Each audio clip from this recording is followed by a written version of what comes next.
Monsieur le Président de la République, Excellences, Mesdames et Messieurs les gouverneurs, permettez-moi du moins officiellement, de vous souhaiter la bienvenue à cette 44e session de notre Conseil des gouverneurs. Lors de notre dernier Conseil, en février 2020, personne n'aurait imaginé que les réunions virtuelles deviendraient la norme. La pandémie de Covid-19 nous a tous affectés d'une manière ou d'une autre. Et j'aimerais avant tout et très solennellement rendre hommage à toutes celles et à tous ceux que nous avons perdus, et aussi rendre hommage aux efforts sans précédent accomplis au niveau mondial pour venir à bout de cette pandémie et de ses conséquences socio-politiques. Mesdames et Messieurs les gouverneurs, ce Conseil marque la fin de mon premier mandat. Il me semble donc de bon ton de partager quelques réflexions avec vous sur les 4 dernières années, bien sûr tout en évitant la tentation de se lancer dans un rapport exhaustif. Eh bien, Mesdames et Messieurs les gouverneurs, ma conviction reste aujourd'hui intacte, sinon plus forte que jamais. Nous pouvons réaliser un monde plus équitable. Nous pouvons réaliser un monde sans pauvreté abjecte, un monde sans faim. Le FIDA apporte déjà une contribution importante, mais peut apporter encore plus à la réalisation de ces objectifs de développement durable et aussi à l'accord de Paris. Pour cela, comme je vous en avais fait part il y a 4 ans, le FIDA doit croître. En acceptant la présidence de cette belle institution, il s'agissait pour moi de la rendre plus forte et plus affûtée et d'accroître son impact sur le terrain.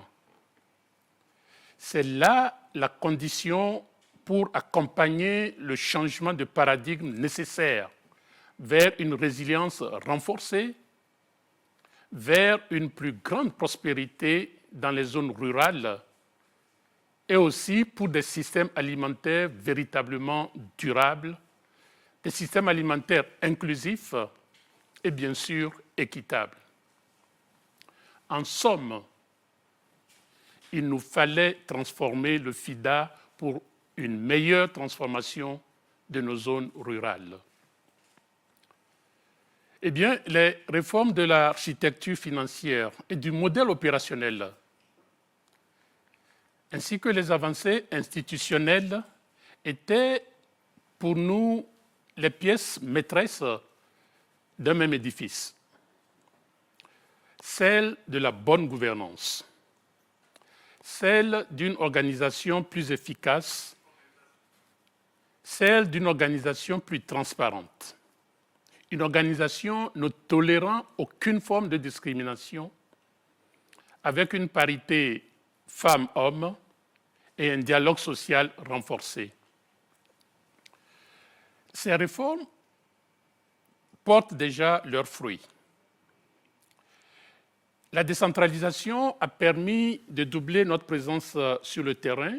Aujourd'hui, le tiers de notre personnel est plus près des populations que nous servons. Le FIDA est plus pertinent et plus visible en tant qu'interlocuteur et acteur à part entière du développement. L'obtention d'une code de crédit AA+ auprès de Standard & Poor's et de Fitch témoignent de cette transformation du FIDA. La plus grande maturité financière de l'institution, évidemment à travers le cadre renouvelé pour la soutenabilité de la dette, le DSF, le cadre d'emprunt intégré et une approche plus rigoureuse et systémique de la préservation des fonds propres, le capital adequacy et de la liquidité, ainsi que la gestion des risques financiers, risques opérationnels, permettent d'en tirer maintenant le meilleur des parties. Mesdames et messieurs, la rationalisation des processus internes a également permis une mise en œuvre plus efficace des interventions du FIDA. Ainsi, à titre d'exemple, le temps entre la conception des projets et leur approbation par le conseil d'administration est passé de 17 mois à moins d'1 an. En 2019, nous avons financé des projets à hauteur de 1,67 milliard de dollars, soit la somme la plus élevée jamais atteinte sur une seule année. La réalisation des réformes nous a surtout permis d'aider des millions de personnes supplémentaires, parce que c'est ça le plus important, l'impact sur le terrain. Ainsi, le nombre de personnes qui bénéficient de nos programmes est passé de 97 millions au début du cycle FIDA 10 à 132 millions à la fin de 2019. Chaque année, le FIDA aide au moins 20 millions de personnes les plus pauvres à accroître leurs revenus d'au moins 20% sur une base annuelle. Ces réformes nous permettent aussi, aujourd'hui, d'accroître significativement notre engagement avec le secteur privé. Ainsi, nous avons créé, avec des partenaires institutionnels et des partenaires privés, l'Agribusiness Capital Fund, ABC, un fonds d'investissement pour l'entrepreneuriat agricole. Aujourd'hui, ce fonds, qui est indépendant du FIDA et de droit luxembourgeois, achemine des financements aux jeunes entrepreneurs, aux PME rurales. De plus, l'approbation par le conseil d'administration en décembre dernier de notre première opération non souveraine par un investissement direct dans le secteur privé au Nigeria marque un jalon important, car c'est en fait le début d'investissements directs plus importants dans le secteur privé que nous venons de démarrer. Mesdames et messieurs les gouverneurs, s'il est vrai que nous avons accompli beaucoup de choses, je dois aussi reconnaître que bien de chemin reste à parcourir. Eh bien, comme vous le savez, Rome, ville millénaire, ne s'est pas faite en un jour. Mesdames et messieurs les gouverneurs, la pandémie Covid que j'ai évoquée un peu plus tôt a constitué un défi de taille, à la fois pour la vie de notre personnel et pour celle de nos bénéficiaires. En interne, la santé, le bien-être et la sécurité du personnel et de leurs familles ont été notre priorité.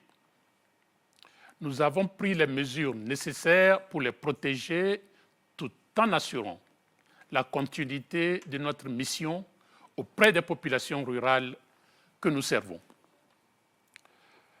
À la demande de plusieurs de nos pays membres, nous avons réaffecté des fonds vers des activités vitales, surtout l'approvisionnement en semences et en engrais, l'accès au marché,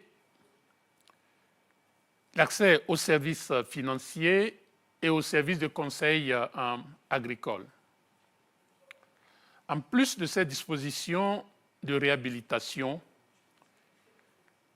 et aussi de recouvrement, nous avons créé le mécanisme de relance en faveur des populations rurales pauvres qui aide aujourd'hui environ 1,6 million de femmes et d'hommes dans 68 pays pour un montant avoisinant les 50 millions de dollars. Mesdames et messieurs, en affectant en premier lieu les plus vulnérables, la pandémie et les effets du changement, je parle des effets du changement climatique, nous obligent à repenser profondément notre manière de produire et de nous alimenter. Je voudrais souligner combien nous pouvons bénéficier ici des savoirs traditionnels transmis par les peuples autochtones, à savoir envisager les écosystèmes, la terre et les hommes comme formant un tout. Et ceci nous paraît primordial afin de concevoir toute solution durable. Nous avons aujourd'hui le privilège d'accueillir certains de leurs représentants qui nous feront part de l'issue du 5e Forum des peuples autochtones. Cette année, le Conseil de gouverneurs a pour thème le développement rural, condition indispensable à la résilience mondiale. Le FIDA est déterminé à faire avancer cet agenda dans le cadre du sommet sur les systèmes alimentaires de septembre prochain, sommet organisé à l'initiative du secrétaire général Gutiérrez. Il est essentiel que tous les acteurs des systèmes alimentaires puissent tirer un revenu décent de leur travail et répondre aux besoins fondamentaux, aux besoins de base de la famille rurale. Excellences, Mesdames et Messieurs les gouverneurs, je voudrais vous dire que présider le FIDA et superviser son évolution sont un honneur, un grand honneur.